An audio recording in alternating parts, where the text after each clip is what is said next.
As a way of introduction, Jacqueline, I met you through Arizona State University at the Digital Humanities Lab there. I was welcomed into the community there by you and many of the other researchers that you worked with. I was very, very fortunate to learn about your work. What motivated you, first of all, to get into this space?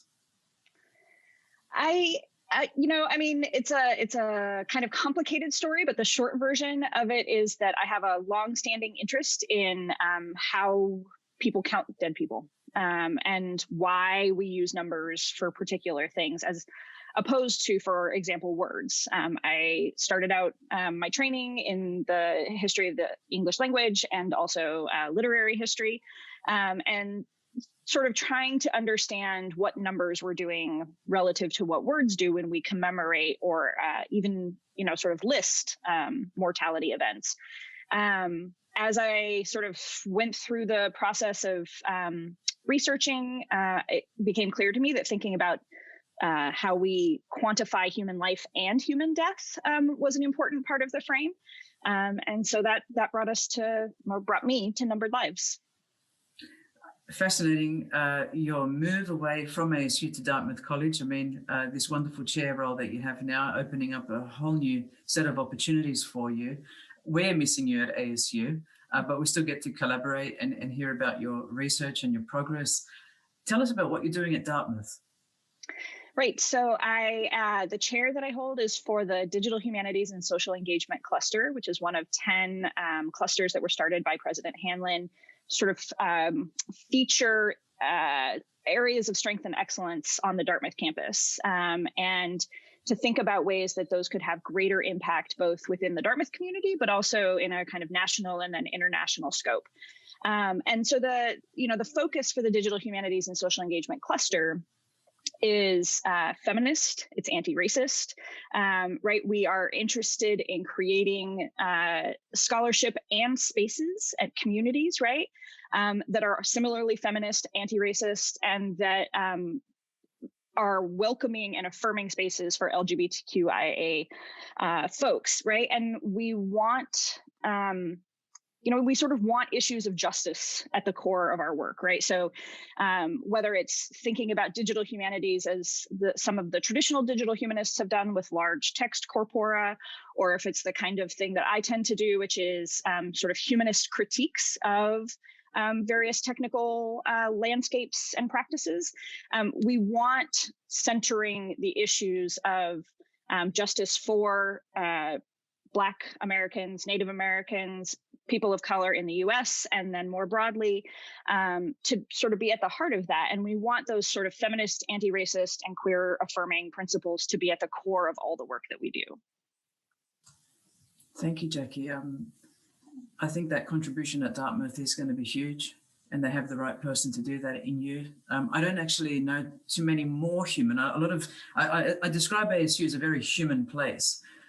But when I first moved there, the greatest support I had was from you. And that was physical, it was emotional, it was all of that. And so I see your role at Dartmouth as being trailblazing. Tell us a little bit about Haystack now. You're the co-director of this new group. How long has it been around for? What do you do? And what is its sort of focus? Right. So Haystack, if people would like to go look at the website, it's hastac.org, haystack.org. Haystack was actually started about 20 years ago, I think. I'd have to go back and check the date, by Kathy Davidson and a sort of collaboratory of colleagues who were interested. So the initials stand for the Humanities, Arts, Science, Technology, Alliance, and Collaboratory. And it grew out of a moment in which people were thinking that they wanted to find ways to collaborate across disciplines, disciplinary formations, right?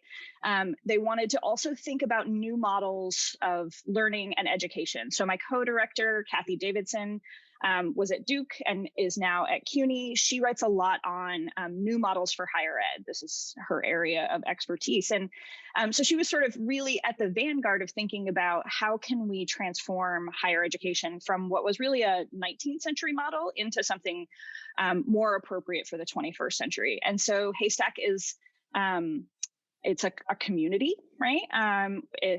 There's a website where there are 17,000 members who can post content. But rather than thinking about it just as like a kind of site where people can broadcast content, we tend to think about it as a space where people can find one another. Often the people who are working at the intersections of the humanities, arts, and sciences are a little bit lonesome in their own respective spaces, right? Especially here in the US, universities are heavily disciplined spaces. And part of what Haystack does is create virtual and real, we have an annual conference, spaces where people who sit at those intersections can gather and think productively across those boundaries. And this is probably a discussion for another time, but dovetailing on what you're talking about, in Australia, we're seeing a move now where degrees in the humanities, students wishing to do these degrees will be charged extra, as opposed to those sort of STEM-oriented courses, allegedly because that's what we require as a society to move forward. But of course, this intersectionality you're talking about, this transdisciplinarity that we continue to see lip service to, and yet still be siloed as academics, that is another discussion. But do you believe that digital humanities will pervade, that humanities is all digital already, is becoming digital, or where do you stand in that sort of discussion? So it's a pretty complicated debate. I certainly wouldn't want to say that all humanities are digital, right? I think for me, part of the critical purchase of whether you want to call it digital humanities or digital studies is bringing the humanistic cultural theory toolkit to bear on digital tools and digital practices, right? I think there are also, on the flip side, really interesting ways where people are leveraging digital tools, as people will say, to ask new questions, right? They're putting together corpora that are bigger than a human person can read in the course of their lifetime, for example, using machine learning, natural language programming, et cetera. I think the best versions of that are when people are using the literary texts or the cultural texts to also critique the machine, right? So that the thing that's being worked on, the content, is speaking back and pushing back against the machine, a machine that was really, to be honest, or a process that was never built with that particular thing in mind, right? And so this kind of dual critical directionality, I think, is where digital humanities is at its best. I don't think all humanities are digital just by virtue of every one of us using a computer, for example, because honestly, even I tend to use it rather instrumentally in many situations, right? Right now, I'm not really thinking too hard about this machine. But I think the best digital humanities scholarship is thinking very critically about the places where humans and culture and technology interface and sometimes clash. So I don't think it's all going to be digital. I don't think everyone needs to do digital humanities, just like I wouldn't say everyone needs to do STS, which is another, area that I'm pretty conversant in. But I do think there are some really important and valuable insights that are coming out of it that merit as much attention as some of the more traditional disciplinary formations. I love it. We're going to be very spoiled by you. I can tell from the front page. I am intrigued by the image. I don't know if that's where you want to begin, Jacqueline, but I'm going to go on stopping my video and just listening to you intently. Can you talk to us about that picture first and then go on? Thank you. I sure can. So I want to say thanks also, Katina, for inviting me and for folks spending some time. I know some of you are up early in the morning and wrangling children and things like that, or perhaps on the other side of the time schedule. And I just want to acknowledge that you being here to spend time with me thinking about these things is a gift. So the image in some ways illustrates the two kinds of the tale of two technologies that is my book, right? On the left-hand side, you have a woman who's got a pedometer wrapped around her ankle. She's probably at a dance competition, which is where we begin to see the first use by mostly white women in the United States of pedometers. And I'll talk a little bit more about that in a bit. And then on the right-hand side, right, you have two soldiers standing in a large, a grave complex. And in some ways, I tend to think of military cemeteries as a kind of three-dimensional data visualization, right? They have for me, a very potent visual field when you see, right, rolling hills of grave markers, right? It gives a kind of depth and breadth to the losses of armed conflict historically and contemporarily. And so in some ways, this stands for the two technologies and the sort of bifurcation of my book, right? One is thinking about activity tracking in human life, and the other is thinking about the practices that we use to quantify and then represent back to ourselves that quantification of human death. And, you know, in the course of my talk, I'm going to be, let's see, which way do I advance? There we go. Part of what I'm going to be talking about is not only these two technologies, but also two modalities, right? And the first one that I want to walk us through is what I tend to sort of think of it, colloquially as abstracting away, right? How we are abstracting away from individuals, from smaller groups of people into larger aggregate collections of numbers and information. And in Numbered Lives, I do that specifically with the two technologies of the pedometer and the mortality table. And here, I just want to give you a quick sense because they're gorgeous, but also I think it helps ground the discussion in some ways. These early technologies of the pedometer and what was originally called the Waywiser had their start in 16th century Europe. That's not a thing that I knew when I began working on the book. I knew that the other technology, the mortality tables, had their sort of historical arrival moment in the 16th century. But it turns out that the pedometer also has its origins in 16th century Europe. And there's a way in which that sort of shared temporal history and also a geographic history knits together the analysis of my book. And what you have here on the left is a German 1590 pedometer, and on the right, a smaller, no, the one on the left would have been handheld or perhaps in a small box. And the one on the right would have been worn on probably a gentleman's clothing. And the little curly Q that you see there up at the top would have connected to a silk cord that would have been attached at the hip, the knee, and the ankle. And so these pedometers would have been mechanically advanced, right? So literally the action of the human body was what advanced the dials on these early pedometers. And as you can see, they're right. They're beautiful. They're gorgeous objects. They were quite expensive. They sort of fit very nicely into what historians of science describe as the kind of conspicuous consumption of early modern scientific instrument practices. And one of the things that I discovered in or learned more about as I was doing the research is that these devices were not initially about tracking human activity. They were initially about measuring land, right? And so what was going on was that the steps of the human body were sort of integrated with the mechanics of these devices, not for the purposes of measuring human activity, but instead for the purpose of literally walking the boundaries of land holdings, right? Or they would have been used by cartographers, right, who needed to measure the distance that they were traveling in a space as they were doing the map making.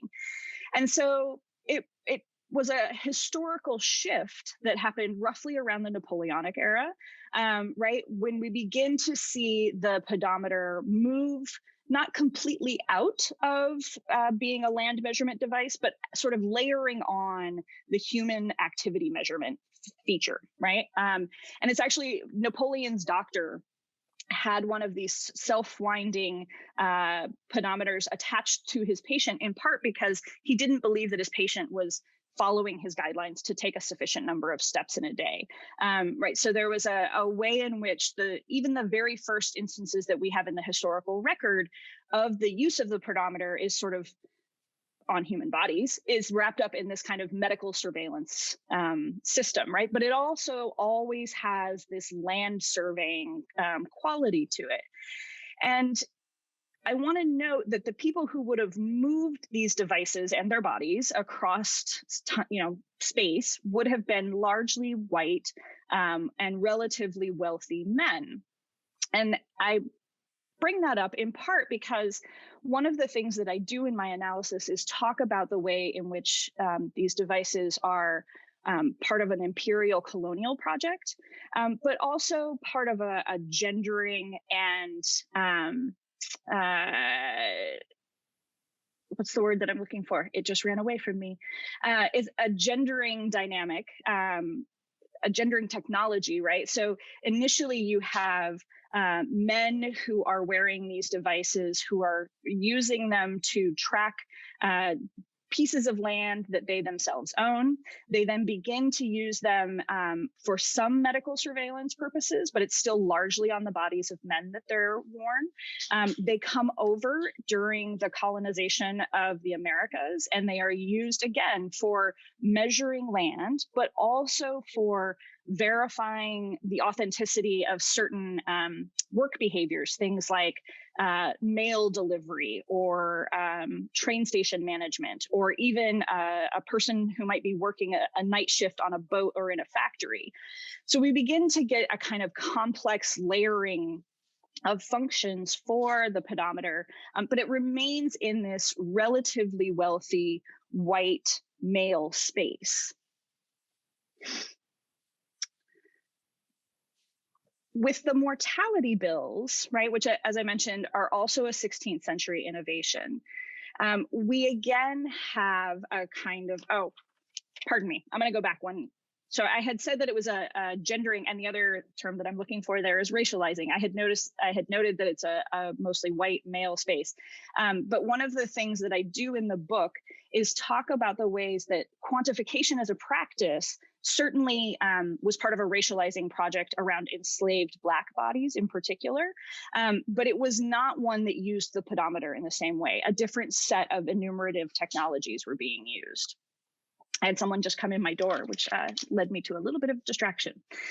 Okay, so the mortality tables, right, are my second technology in the book. And again, they're an innovation, as I said, of the 16th century.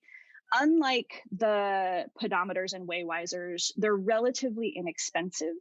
They were reproduced as part of a brand new genre that we are now very familiar with, which is the newspaper. And so what you have here on the screen is a book of collected mortality bills on the right-hand side. And then in this sort of lighter inset, what you're seeing is the broadsheet style that would have been for sale for about 2 pence.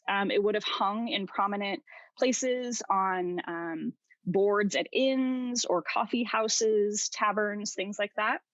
And it was also something that someone could buy, take home, and have as part of their own personal news document that they might then circulate amongst their friends. And the practice of collecting information, of quantifying the dead, was also a practice about sort of knowing the body of the nation, right? It was a biopolitical project that was about understanding and managing human life. But it was also, in the words of Achille Mbembe, a necropolitical project, right? It was about a way of tracking and thinking about death. And part of what Mbembe's work is so useful for me in thinking about is the ways in which, right, the biopolitics thinks about government of life, right? And necropolitics thinks about the right of the government and then its actions to allow or even ensure death of particular individuals within the state. And I draw our attention to that, right? Because the mortality bills articulate a very particular sense of who counts or who is part of the nation, particularly when we're thinking about England. They were largely, perhaps even exclusively, about white Protestant subjects. Right, you may recall, depending on how your early modern history is, right, we've had the significant schism between the Anglican Church and the Catholic Church. There is now, there are separate burial spaces. Catholicism is, in many parts of England, outright outlawed. And certainly you wouldn't have had in the mortality bills, because they're counting people who were buried in Anglican parishes, you wouldn't have had any of the many, many others who are living in London and the outer boroughs of England, or of London at the same time, right? So you wouldn't have had Jewish merchants who are in the center of London. You wouldn't have had folks who had come from from the African continent, for example, as part of goods trade. You wouldn't have had people who were coming from an array of spaces and an array of religious backgrounds represented in these documents. Nevertheless, these documents were taken up by the English state as representing the entirety of the English nation. And I think that's really important to pay attention to. And unlike the pedometers, we do have an accounting of both men and women in the mortality bills. But here I would note from a sort of gender analysis perspective or a gender studies perspective, that everything is rendered in a cis and binary gender model, right? Males and females. And those are the only options that are being rendered here. Which isn't to say, right, that there weren't other possibilities at the time, and in fact, other lived realities. So if this is about abstracting away, those individual mortality bills were produced weekly. They were then aggregated into monthly bills that were collected in large volumes. John Grant, who is often described as sort of the father of demography, also really important for the start of vital statistics, for something like, epidemiology and some of the more public health oriented disciplines. Grant takes many, many years of those mortality bills and then collapses them into what he describes as his life tables. Here they're listed as casualty tables, but when he discusses them, he talks about them as life tables. And what he's doing is he's further sort of aggregating and then abstracting the numbers. And he's doing that in order to advance arguments on behalf of industries of risk management for the British state, right? So we're talking here about things like insurance. And he wants to be able to empower the British monarchy to evaluate the risk to its citizens, to be able to predict the number of both military ready individuals at any given point and the sort of growth of the population as a population management and political project. And, it's interesting to me that Grant has some complaints in his historical moment that sound very familiar today in the middle of our current epidemic, right? Where he is arguing that we can't possibly have another quarantine in the face of the plague because business can't go on, right? We can't shut everything down. And so here was a man who was aggregating the numbers of the people who were literally dying in the streets everywhere around him. And even he is arguing at the time, right, that what we need is a vision of the numbers that assures us that we can have regular commerce and business again.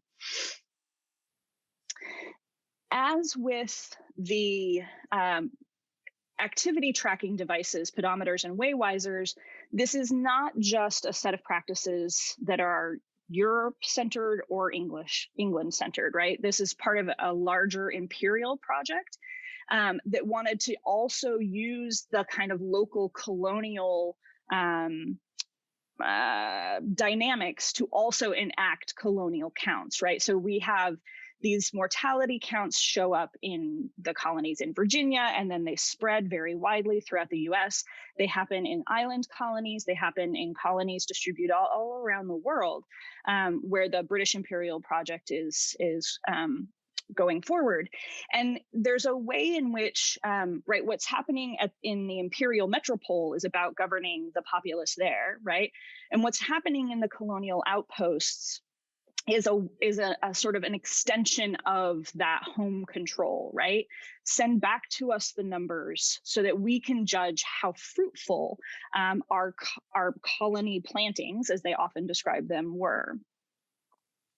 And again, in the colonial counts, because I'm always looking at the issue of racializing and gendering impacts for these technologies, the colonial counts are almost exclusively about the colonizers, right? They are very rarely, if ever, about the colonized. And when they are, those are set apart, right? So there's a way in which the mortality tables, which can look very much like a neutral technology, right? Just lists of people dead and the things that they died from. Those are, in fact, shaping and describing what the monarchy wants the nation to look like, what it wants its imperial holdings to look like. So this is a history that we have inherited. What you have here before you are a series of mortality reports across time. The first two on the left are from the era of the plague bills, so 16th, 17th century. The center one is 18th century US Census, when, in the case of the United States, mortality bills happened in some of the major cities. They were a civic gathering or a civic technology in the same way that they were in the UK, but with a slightly different inflection in that they tended to gather people who were buried in a variety of denominational cemeteries. So they sort of spread out, branch out, but they're not nearly as systematized as those back in the UK.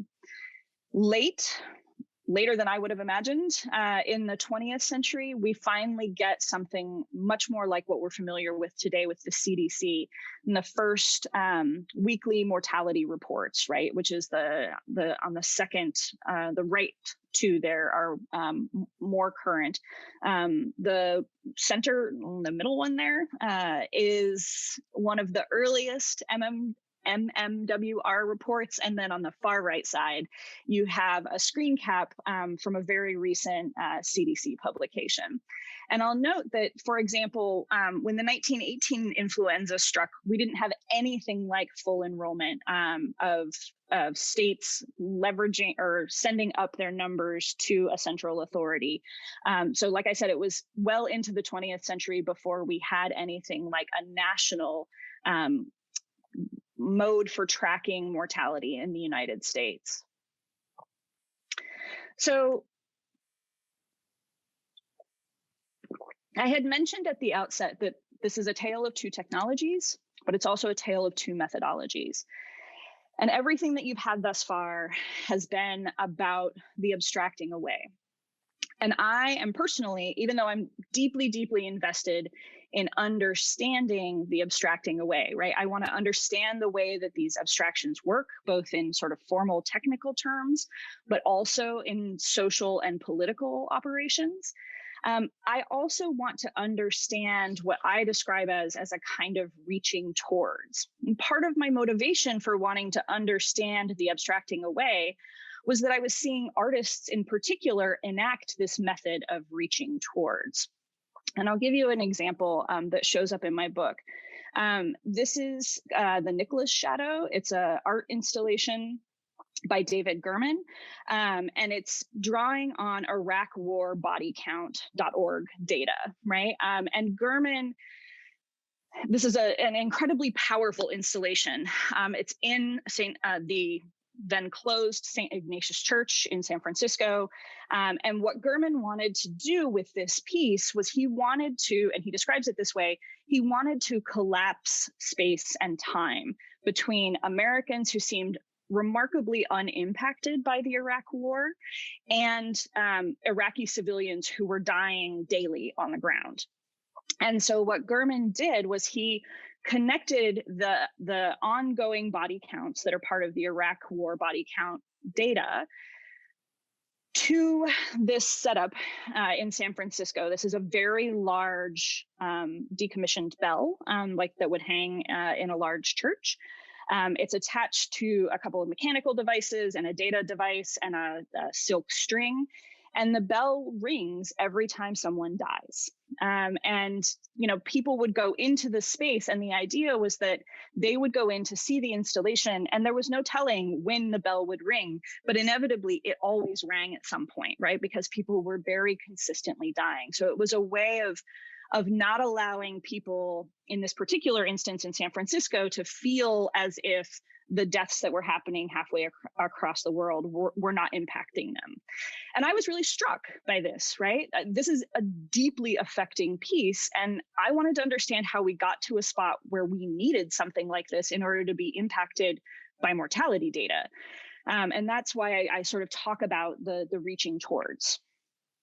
So what I'd like to do now is take a minute and sort of enact this reaching towards with you. And as we are sort of all distributed and unable to be physically together, this isn't necessarily how I would do it if we were able to be co-present physically. I would have more than just audio. I would have tactile elements as well. But there's an audio piece here, and I want to sort of think collectively about how it's different to see these numbers on the screen than it is in another way in just a minute. So on Monday, this past Monday, 442 people in the United States were reported as having died from COVID. And I put that were reported as having died because we have every day, it seems like, new information coming out about how inaccurate our counts are, often to the point of being undercounted by as much as 2 times. So I want to specify that this is were reported. So 442 people in the US were reported as having died on Monday. 4,392 people were reported as having died from COVID globally on Monday.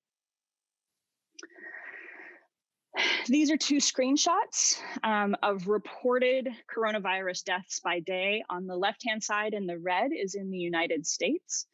And on the right-hand side in gray are the daily deaths globally. I'm going to give you just a minute to take a look at that. And now what I would ask you to do is to just take a moment where you are and jot down 2, 3, 5 words about how you understand and feel impacted by these 2 slides, right? Where you have the representation of the number of people who died on Monday, and you have a representation of the number of people who have died since the pandemic sort of first came on the international radar. So I'll give you just a few seconds.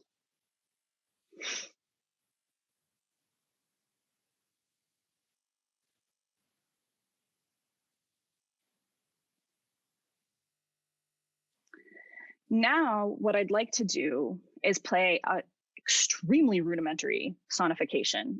Depending on how high your volume is, you may want to turn your volume down a little bit. Also, if you find that you are sort of traumatically impacted by things like sonifications of mortality data, feel free to mute for a minute. This sonification will run for a minute. So I'm going to go ahead and play it now.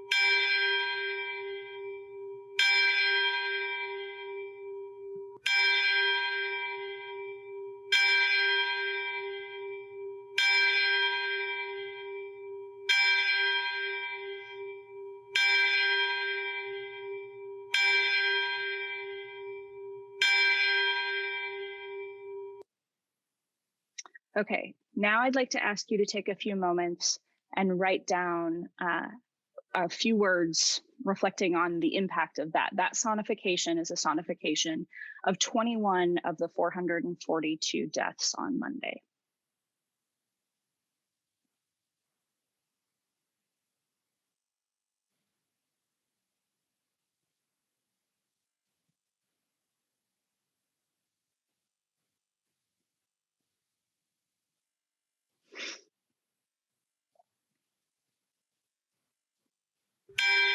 Oh, that's not what I wanted to do. My apologies. That's what I wanted to do. So one of the things that I'm interested in what Luke Stark and let me find name again here real quick. Where has it gone away? Oh, Kelly Dobson have separately called data visceralization, right? Bringing data back into our bodies in some way, that reaching towards rather than abstracting away, is that it has a different kind of temporality. I think there are lots of other things that it does also, but the temporality, right? That was 1 minute for 21 lives lost on Monday. If we were going to have listened to all 442 of the reported dead in the US on Monday, it would have taken us more than 21 minutes. Obviously, that would have exceeded the time for this presentation. If we were going to listen to the 4,392 reported dead globally on Monday, it would have taken us 3.5 hours.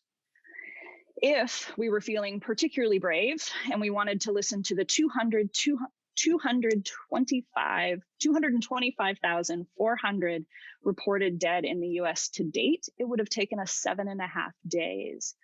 And it would have taken us more than 37 days if we had listened to the 125,395 reported dead globally to date.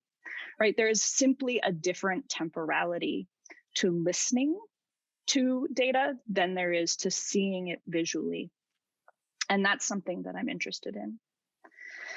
I've also been interested in thinking about different kinds of data visualizations that would allow us to think through some of these issues.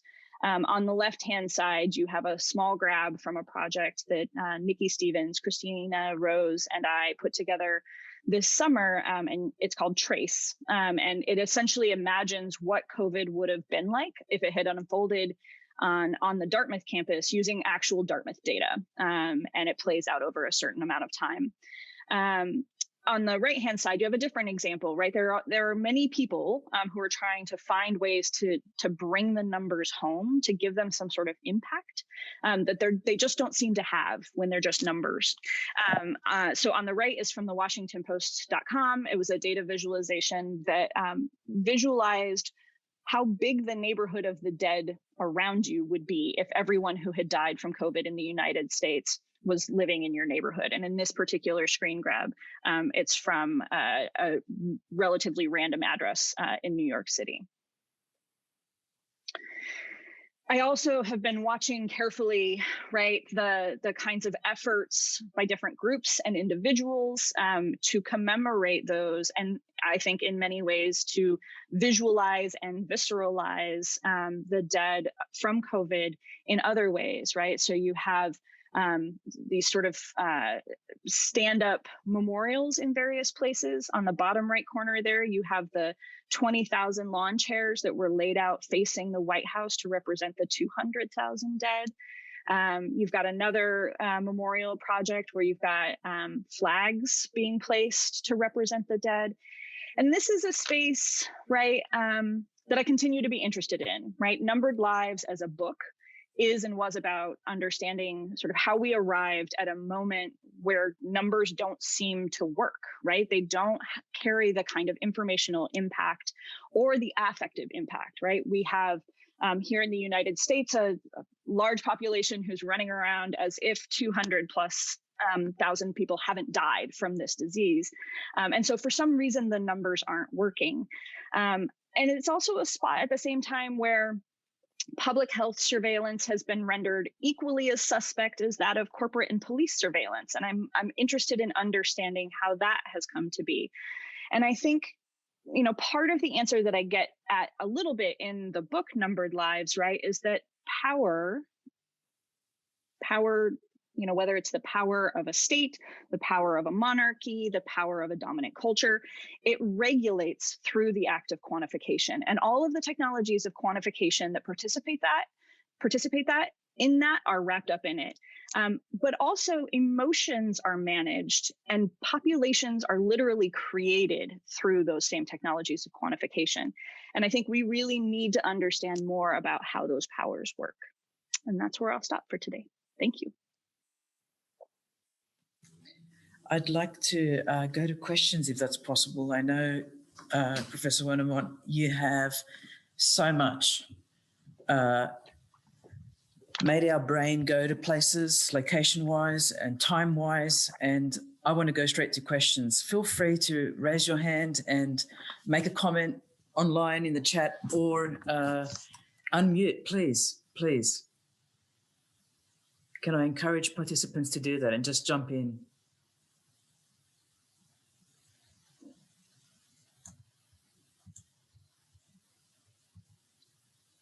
Moham, go ahead. If you'd like to unmute and show your video. Thank you.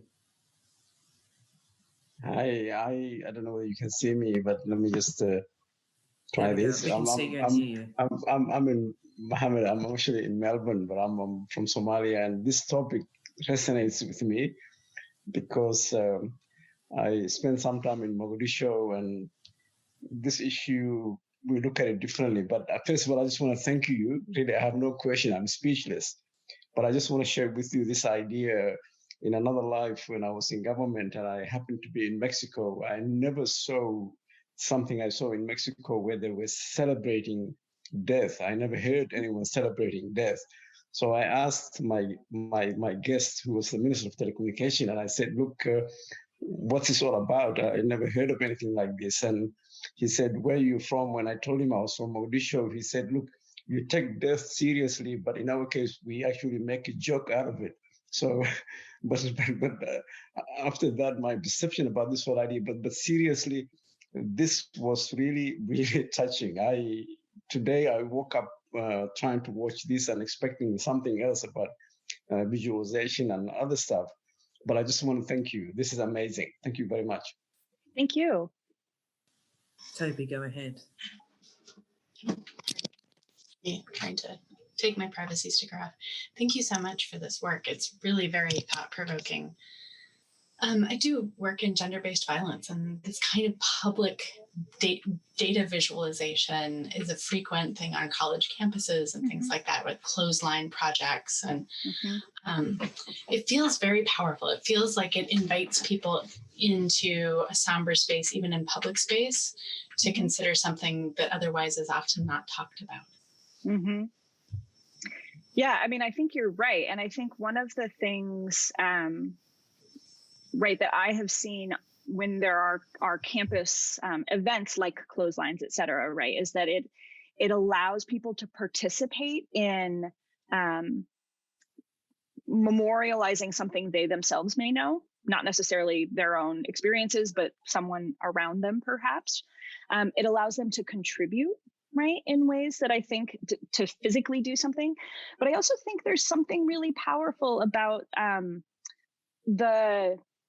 when I talk about this for mortality, I tend to talk about it as sitting with dead, right? Sitting with our dead. But I think even in other kinds of witnessing, I think physical co-presence is a very powerful act, right? It says, I will stand here alongside you in this discomfort. I will stand here alongside you in this pain. And I think for me, that's a thing that no spreadsheet ever does. And so I find these more embodied modalities to be, I mean, perhaps part of the difference is that there's a kind of, I don't know if I want to say healing, but there's obviously something different there than simply reporting, which I feel like a spreadsheet does. Thank you. Thank you.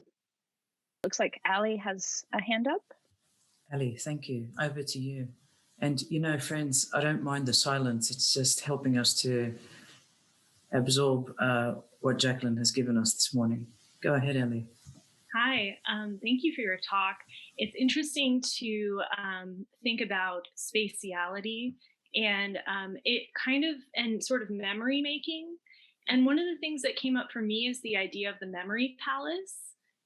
Are you familiar? Yeah, it's interesting. So for those of you who are not familiar with it, the idea is that there's this book that was written about this like memory contest. And the idea is that humans are inherently spatial creatures. And so in order to remember things, we mentally walk through spaces that we're really familiar with, and we'll drop memories in those spaces.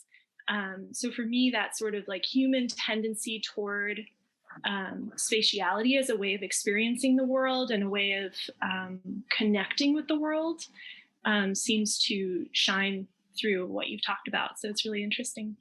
Yeah, I appreciate that, Ali. And it's, the memory palace is a tool in early modern education, right? Right, because they didn't have all of these devices to help remember things. And so there was a fair amount of, in like the rhetorical handbooks, et cetera, there's a fair amount of discussion of like, how do you place things in particular rooms so that they're grouped together?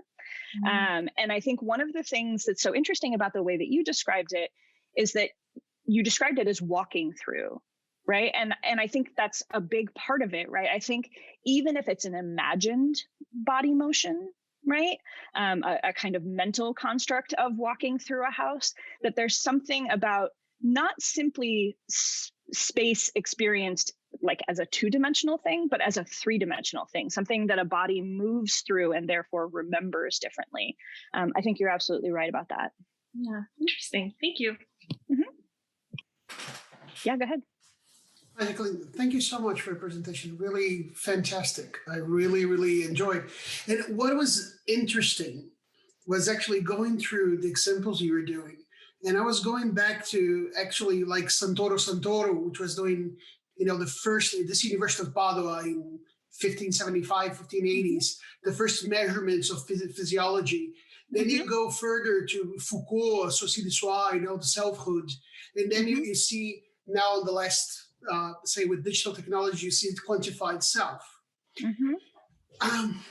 More we have big data, we have IoT, we have this entire ecosystem. We are rationalizing data, but dehumanizing data. Do you have any ideas? How can we, I understand the human need of the rationalization, it starts with, with the ideas of quantifying self to be able to, but how can we humanize data? And I would like to get your perspective on that. Thank you. Yeah, I mean, I think it's a really important question, and I think there's a reason that it came up in your question as a kind of partner to or corollary to big data, right? Big data as an abstraction, right, it's the even bigger abstraction, right? Those mortality sheets seem tiny relative to what we think of as big data today. And I think that for me, one of the key things is that the human, my reaching towards analogy, right? When you reach towards a human, you're reaching towards something incredibly complex, right? When you're abstracting away, you're taking a small bit and you're moving it away from that complexity, right? And I think humanizing data, for me, I feel like it's got to have something to do with that complexity, right? And I'm not sure, that one of the driving forces behind big data is the ability to find information, do things with it, right? At a level that requires a fair degree of abstraction, right? So I'm not actually sure if you can have humanized big data. I do think you can have humanized little data, right? But then I think that would make the data scientists mad at me, right? And that's happened before, right? When I have said, can we have intersectional data, right? That data that is as complicated as the power that enacts, that operates over and above bodies. That's incredibly difficult. Like I'm not convinced, however big our computing powers are these days, I'm not convinced that they're big enough to actually handle the complexity of real, honest to God humans. Thank you. And I think one analogy that may help us to understand that is when we think about the virtualization process. So imagine you have a book and then you take the essence of that book and you virtualize. Now we're talking about the ontological reversal. There's actually objects from a social materiality point of view are being created first digital and then they're materializing into the physical aspects of society. And I think the moment that we take a life or a death, and then you see a number. What are you doing? You're doing a process of, let's call it datization.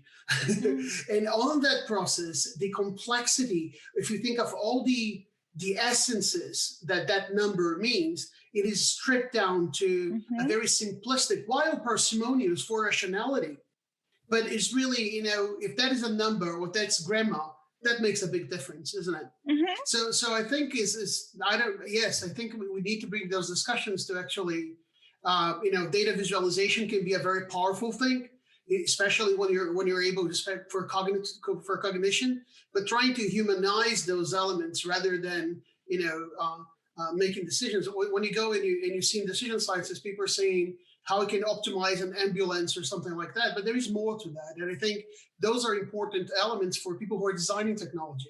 a disclosure, Yes. I'm a professor of information systems. Yes. So, Yeah. but I think No, those conversations I would like to see, the engineers having and the systems developers having in a way to infuse that in the systems that are being created. So thank you. Your work is great. Yeah, thank you. And from your lips to all of their ears, I would love if they were, taking seriously the need to think about some of those details. Professor Wernimont, I just want to go to the words that people wrote when you asked us to write things down. And remember the bells. We had Diana say heartbreaking. I said awareness and unfair and inequity. Somebody else wrote inequity down. The reverse of a heartbeat, very beautiful. Mm-hmm. Somber, too frequent. It was too frequent for what we knew it was signifying. Resonant. Someone said moving, chilling, upsetting. Moving again, heartbreaking again from Nick Stevenson, who had to go. Sobering, injustice, stillness. Another person sobering again. Seeing we're feeling the same things. Very touching, Mohan wrote. There's something personal about these bells. It's not just the fact that it's a communal let's move, but it also strikes at our heart. Everyone is saying that. But is this about change? Are you calling us out to a change, Professor Wernimont? What are you? what in your heart of hearts? What does it mean to you, and what do you want us to take from this presentation, especially? I mean, it's a big question. I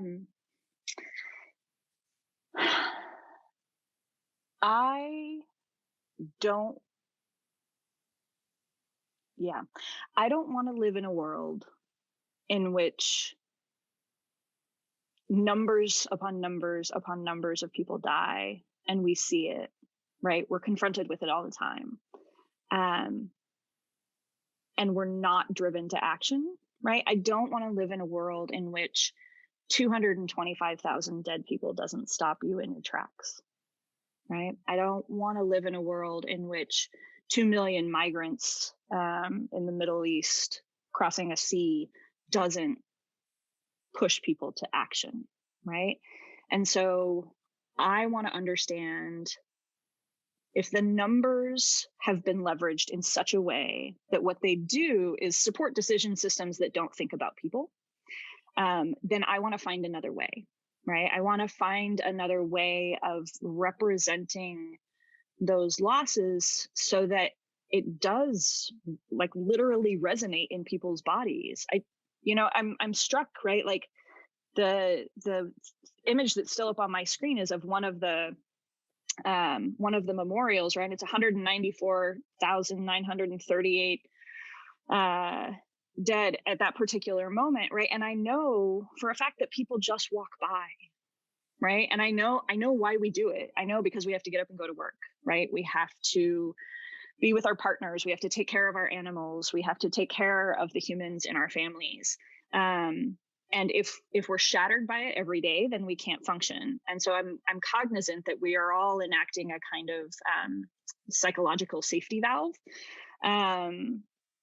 But I worry that it's become too much a part of our culture to feel safe from those numbers.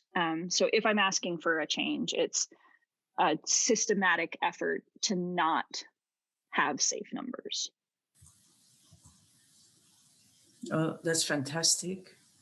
Because one of the things that happens when you meet people and they say to you, Jacqueline Wernimont, what do you do?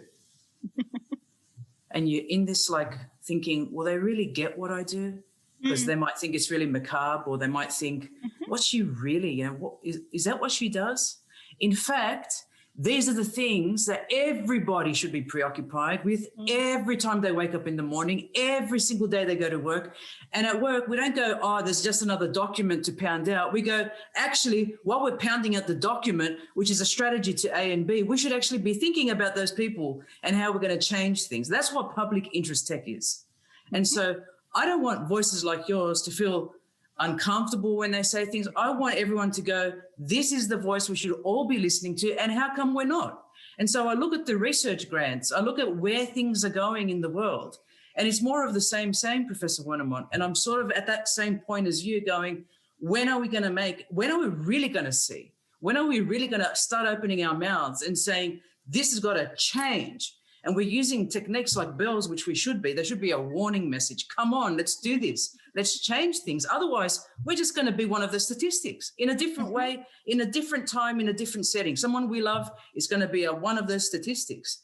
And so what I love about you is that from the inside out, you're actually about your research. Your humanity is about your research. There's an authenticity that I think if we don't actually go to work as the authentic self, which I know as well, our wonderful student, a PhD candidate, Nikki Stevens, who I feel like calling doctor already, but Nikki Stevens does that in their life, does that in their life. And so what are we going to do to change things? And this is what I hope this message of yours is. I appreciate that. Thank you.